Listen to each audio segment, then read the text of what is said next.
नमस्कार। लक्ष्य क्लासेस बालोतरा के यूट्यूब चैनल में नहीं, लक्ष्मण धारा एजुकेशन प्लेटफॉर्म के यूट्यूब चैनल में आप सभी का स्वागत है। तो साथियों देखो, कभी लक्ष्य क्लासेस हो जाता है, कभी लक्ष्मण धारा हो जाता है, बात एक ही है, ठीक है ना। तो अपना लक्ष्य क्लासेस है वो स्कूल एजुकेशन के लिए काम करता है और लक्ष्मण धारा है वो आपकी कॉम्पिटेटिव एग्जाम के लिए काम करता है। तो बात ये एक ही है। चलो, तो अपन हिस्ट्री ऑनलाइन टेस्ट सीरीज के बारे में, क्लास 6 की हिस्ट्री के बारे में बातचीत कर रहे थे, जिसके अंदर अपन ने 10 अध्यायों की बातचीत कर ली थी। और आज अंतिम अध्याय 11वें अध्याय की बातचीत करेंगे, जिसका नाम है इमारतें, चित्र तथा किताबें। ठीक है, तो चलो क्लास की करते हैं शुरुआत। सबसे पहले देखते हैं पहला प्रश्न। तो पहला प्रश्न आपका क्या कहता है? ओके, ठीक है। लगभग 1500 वर्ष पूर्व बने महरौली के लोह स्तंभ में आज तक जंग नहीं लगी है। यह अद्भुत लोह स्तंभ निम्नलिखित में से कहाँ स्थित है? तो बताओ भाई साहब, कहाँ पे स्थित है? दिल्ली में स्थित है। महरौली का लोह स्तंभ दिल्ली में कुतुब मीनार के परिसर में खड़ा है। इसकी ऊंचाई 7.2 मीटर है। कितना मीटर ऊंचाई है? 7.2 मीटर ऊंचाई है। वजन 3 टन है। और इसके ऊपर खुदे अभिलेख से इसके बनने के समय की जानकारी मिलती है। और चंद्र नाम के राजा का यहाँ इसके अंदर जिक्र मिलता है और ये गुप्त वंश से संबंधित है। यहाँ तक बात कंप्लीट। ओके, दूसरा प्रश्न, निम्नलिखित में से कौन सा कथन सही नहीं है? स्तूप का शाब्दिक अर्थ टीला होता है, बिल्कुल सही है। स्तूप में सजावट के लिए रखा जाने वाला गोल धातु का डिब्बा धातु मंजूषा कहलाता है। यस, ये गलत बात है। तो ये आपका ऑप्शन इसमें राइट हो जाएगा। और स्तूप के चारों ओर परिक्रमा होती थी, जिसे वृत्ताकार पथ या प्रदक्षिणा पथ कहा जाता था। प्रदक्षिणा पथ को रेलिंग से घेर दिया जाता था, जिसे वेदिका कहते हैं। ठीक है, ओके।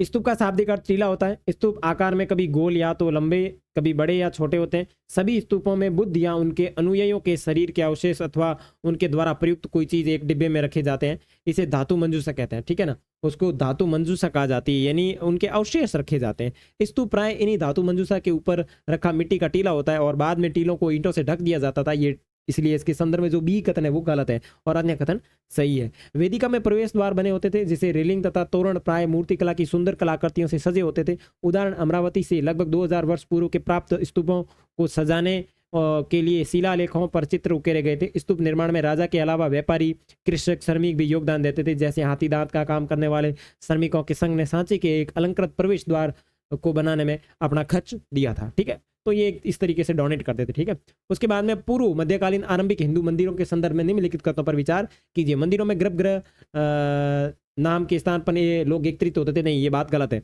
और गर्भगृह के ऊपर काफी ऊंचाई तक निर्माण किया जाता था ताकि उसे शिखर कहा जाता था। तो ये बिल्कुल ऑप्शन राइट है। ऑप्शन नंबर 2 इसके अंदर राइट है। इसका मतलब इसमें बी ऑप्शन राइट हो जाएगा।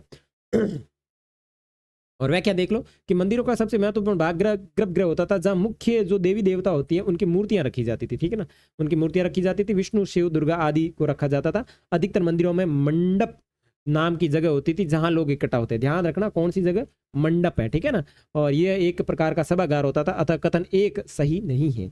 और गर्भगृह में पुरोहित धार्मिक अनुष्ठान करते थे और भक्त पूजा करते थे। गर्भगृह को पवित्र स्थान दिखाने के लिए अक्सर उसके ऊपर शिखर बनाए जाते थे। और उदाहरण 2 जो सही है वो बिल्कुल सही है। ठीक है, आरंभिक हिंदू मंदिर में भीतर गांव, आरंभिक हिंदू मंदिर की बात करें तो एक भीतर गांव के मंदिर लगभग आज से 1500 वर्ष पूर्व महाबलीपुरम के एकास्मिक मंदिर, एहोल का दुर्गा मंदिर, ये जो 1400 वर्ष पहले बनाए गए थे वो प्राचीन मंदिर के अंतर्गत आते हैं। और एकास्म मंदिरों की विशेषता है कि उन्हें एक ही विशाल शिलाखंड के ऊपर से नीचे की ओर तराश कर बनाया जाता था। आगे चौथा प्रश्न, पुराणों के संदर्भ में निम्नलिखित में से कौन सा कथन सही नहीं है? पुराणों का पाठ पुजारी मंदिरों में किया करते थे। यस, बिल्कुल बात सही है। इसमें पूजा विधियों के साथ साथ संसार की सृष्टि तथा राजाओं के बारे में भी कहानियां होती थी। बिल्कुल सही है। अधिकतर पुराण सरल संस्कृत श्लोक लिखे गए थे। बिल्कुल सही बात है, जिन्हें उन्हें सुनकर समझ सके। बिल्कुल। स्त्रियां तथा शूद्र जिन्हें वेद पढ़ने की अनुमति नहीं थी, वे पुराण को भी नहीं सुन सकते थे। स्त्रियां तथा शूद्र जिन्हें वेद पढ़ने की अनुमति नहीं थी और वे पुराणों को भी नहीं सुन सकते। तो ये ऑप्शन इसके अंदर राइट हो जाएगा। कौन सा कथन है वो सही है? तो कौन सा कथन सही नहीं है? देखो, यहाँ पे नहीं थी और नहीं सुन सकते थे, यहाँ पे ये हटाना चाहिए, थी और सुन सकते थे, इसीलिए इस कथन को गलत माना जा सकता है और अपन डी को राइट कर सकते हैं। तो आप व्याख्या इसकी देख लो, तब तक मैं पानी पी लेता हूं। आगे देखो, निम्नलिखित में से कौन पुराणों के संकलन में संबंधित नहीं है? तो व्यास है, उग्रश्रवा है, लोमहर्ष है, लेकिन ये नहीं है।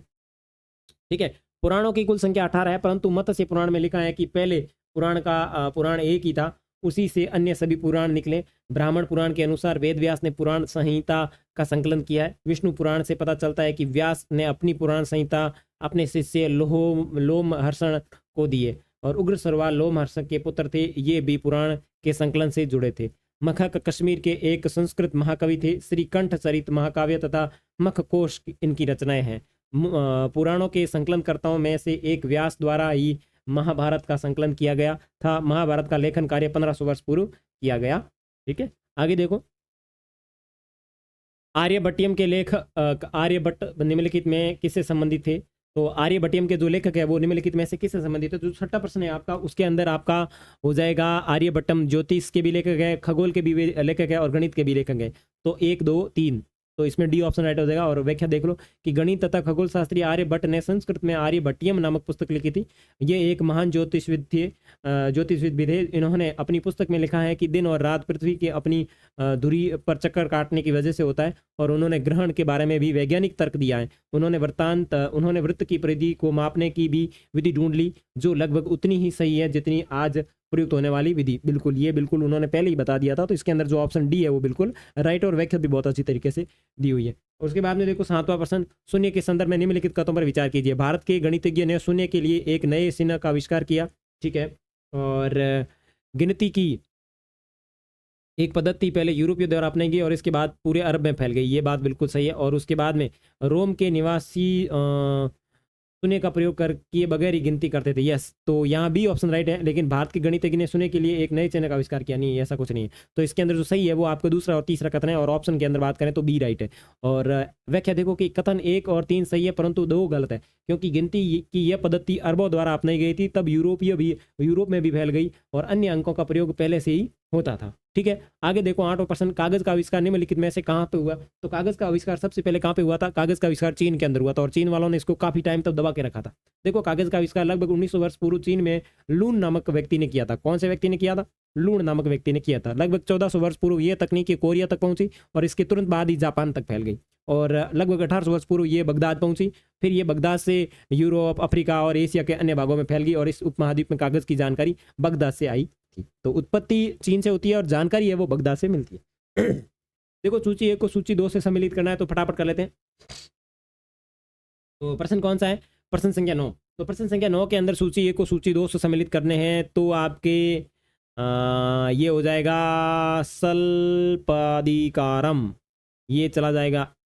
इलांगो ने रखी थी। उसके बाद में मणिमेखलई शीतले सतनागार ने लिखी थी। उसके बाद में ये आपके कालिदास ने लिखी थी। और रामायण जो है वो वाल्मीकि ने लिखी थी। वाल्मीकि मतलब वाल्मीकि ने लिखी। तो ऑप्शन जो सी है इसके अंदर वो राइट हो जाएगा। और व्याख्या आप बिल्कुल देख सकते हैं जो कि बताई गई है।